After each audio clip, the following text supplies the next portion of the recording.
Hello there and welcome. It's Bob Proctor back again. Now, you know, in the last video that we made here together, I went through how the conscious mind works, how the subconscious, and how the body is an expression of the mind. And as you go through that, if you go through it a few times, you're going to see, yeah, that's exactly what happens. Now, I want you to think of this for a moment. When you impress an idea upon your subconscious mind, that alters the vibration of this instrument we call our body. See, our body is a molecular structure. Really what it is. It's a mass of energy in a very high speed of vibration. Now, we invented a word to describe our conscious awareness of vibration, and that word is feeling. If you ask a person, how are you today? They'll say, well, I'm feeling fine, or I don't feel that good, I feel great. You never hear a person say, oh, I'm consciously aware of being emotionally involved with a negative idea, so therefore I've moved into a negative vibration. But that's exactly what happens. So, you see, as we start to understand this, and we become aware that we're not feeling too good, we can change it. Now, it takes a little training, but you can do it. We are really in charge of how we feel. Now, we let other people upset us, but we don't have to let other people upset us. We don't need to react to them. We can respond. We can listen to what they're saying, and they say, well, you're entitled to your opinion, but that's just not what I'm like. And we can hold our own idea of ourselves.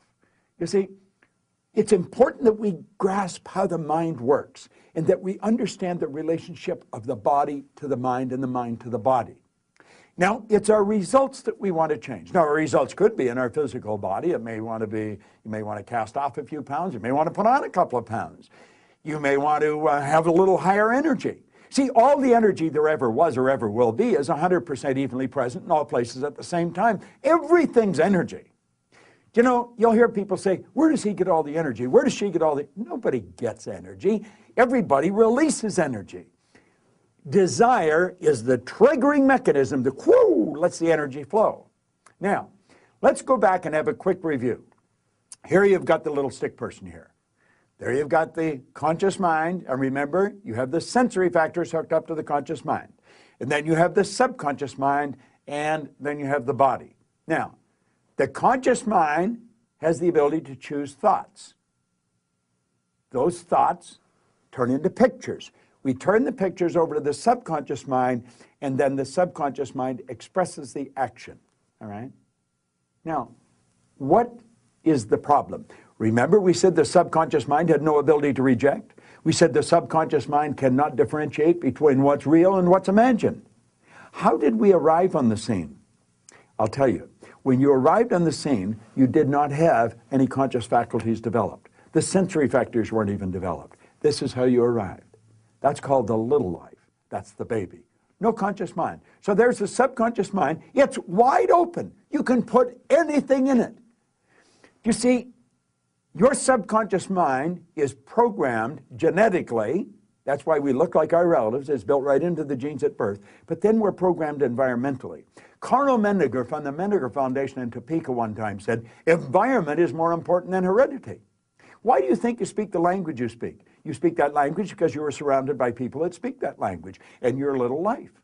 And the language just went right into the subconscious mind. If you grew up in a home that was bilingual, you learned both languages. I had an associate over in Kuala Lumpur, had a little boy, he spoke 4 languages at 4 years of age. And you'd look at that and you'd say, my gosh. No. The baby was programmed. Why do you like the food you like? It's programming. That's right. Now, let's stop and think about the environment we were raised in. Here's the baby, and look at the ideas and the thoughts and the concepts that are going on around that baby are going right into that baby's subconscious mind.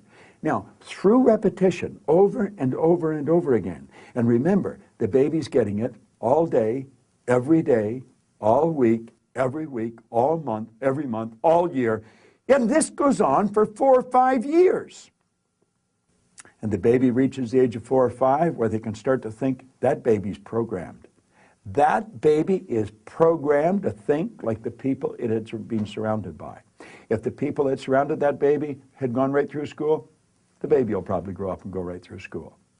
If the people that were surrounding that baby always lived in hard times, never had any money, always in debt, that's probably how that baby's going to grow up. Now, this is bizarre, but this is how it happens.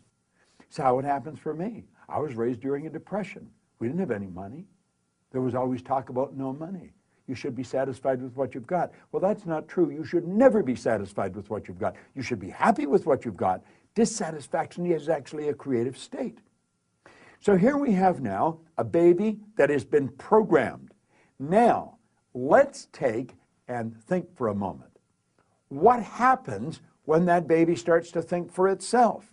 Now think of this. The paradigm controls the vibration controls the action which produces the result. Now here we go. Here you got the baby with the paradigm, and the conscious faculties have developed. They have the ability to think. There's a power flowing into them. What are they going to think? They're going to think thoughts that are in harmony with that paradigm. That's right. We've been raised to believe you go to work to earn money. Do you know that working is the very worst way to earn money? That's right. You should go to work for satisfaction, not for money. You provide service for money. You can earn money while you're sleeping. In fact, we have programs where we teach people to actually earn more money while they're sleeping than they'll ever need to use while they're awake. You say, well, that's a pipe dream. No, no. That's a paradigm that causes you to think that's a pipe dream. There's people doing that that are nowhere near as bright as you. But here we are now. We've got the person. They've been programmed in their little life genetically and environmentally. That paradigm is nothing but a multitude of habits. A habit is an idea that's been programmed into the subconscious mind over and over and over again. Now, the paradigm is literally controlling the behavior. Consciously, you can think of one thing, but subconsciously, the other idea will be controlling you. See, we can sit down and we can read these self-help books, we can listen to the recordings, and we say, yeah, well, I can do that. That makes sense. That's logical. But then we can't do it. Why? Now think of this for a moment. I want you to imagine that you're going to accept an idea right now to turn your annual income to a monthly income. You say, well, I'd like that, but will you do it? Probably not. Your paradigm will stop you. See, your paradigm literally controls the results. Now, let's think of how the paradigm was formed. The paradigm was formed through repetition. The ideas being planted in your subconscious mind. Now, understand your paradigm dictates your logic. Your paradigm controls how you utilize your time. Your paradigm controls your perception of situations. Your paradigm controls your effectiveness. Your paradigm controls the amount of money you earn. If you want to change your life, you must change your paradigm.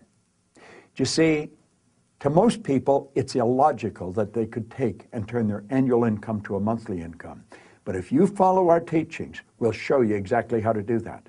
We'll show you how to accomplish anything you want to accomplish, because what we're focused on is showing you how to change the paradigm. When the paradigm's changed, your life changes. It's a beautiful concept. It's an absolutely phenomenal concept. Now you know why you're getting the results you're getting. It has nothing to do with your intellect. Your intellect, you can figure out how to do things. That doesn't mean you're going to do them. You'll hear people say, I believe that, but their behavior would indicate they've never even heard of it. Why? We believe something on a conscious level. On a subconscious level, the paradigm believes something else. There's a word called praxis. Praxis is the integration of belief with behavior. We've got to take the beliefs that we have consciously, that we determine by thinking, and plant them in the place of the old belief. See, I used to believe that I couldn't do anything better than I was doing. I felt fortunate that I was on the fire department. The idea of building a company that operated all around the world, furthest thing from my mind. But you know something? As I changed my paradigm, my whole world changed. That's what we do. That's what it's all about. You've got to change your paradigm if you want to change your life. Now, you can study all you want. If you don't gain an understanding how to alter that program, and that's what the paradigm is, it's a program. It's a multitude of concepts that are fixed in your subconscious mind that literally control your behavior. It's a beautiful concept to understand. It's a terrible one if you don't understand it, because it literally controls your life. Why do you think most people go right through their life and keep getting the same results year after year after year? Well, it's just the way it is, and they don't know. We should be taught this in school, but we're not. How is the paradigm formed? Through the repetition of information. How's the paradigm changed? Repetition of information. Now let's suppose you're having a difficult time with money. You find that you got more going out than coming in. You've got to change your concept about money. How do you do that? Through the repetition of an idea. That's where affirmations comes in. I'll give you one that I've been using for years. I am so happy and grateful now that money comes to me in increasing quantities through multiple sources on a continuous basis. I am so happy and grateful now that money comes to me in increasing quantities through multiple sources on a continuous basis. You don't just say that once or twice. You've got to repeat that maybe 1,000 times a day, every day for maybe 90 days. And you'll start to change your whole concept about money. Wealthy people all have multiple sources of income. Now, I'm going to tell you what happened to me. I drove around with a battery-operated record player and a long-playing record. And I played it over and over again every day for probably a couple of years. This was so totally illogical. It was behavior. Everybody thought I was losing it. And I'm reading the same book every day, Think and Grow Rich. As a matter of fact, I'm still reading the same book. And it was the repetition of Earl Nightingale's information and the book that changed the paradigm. I didn't know what I was doing. I didn't understand what I was doing, but I did it. Do you know, I had a man come up to me in the Waldorf Hotel in New York, the Waldorf Astoria, at the end of a 3-day program, and he said, "Bob, I really want to thank you for what you've just given to me." He said, "For the first time in my life, I've understood how I accomplished what I did." I said, "What did you do?" He said, "I won the gold medal in the decathlon in the Olympics in Melbourne, Australia in 1957. That's right. Milt Campbell. And he said, "I never understood how I did it." He said, "The next time you run a seminar, I want to bring my boys." And he did. Milt and I became great friends. In fact, Milt has a key to our house. He can come stay there anytime he wants. I live in Toronto. He's in New Jersey. But here was the top athlete in the world, a very best athlete in the world. He didn't understand how he got there. Most people that are very accomplished cannot tell you why they are. That's why they are. They've rewritten the program. They changed the paradigm. They might not have understood how they did it, but they did it. That's what our company is all about. We teach people how to change paradigms. I want to thank you for watching this, but I'm going to ask you to share it with other people. Share it with them. Say, "Come and watch this." Start a rapport. Build a rapport with people, you know. It's a great way to live. And this is great information to understand. Thanks for listening. It's Bob Proctor. I enjoy sharing it with you.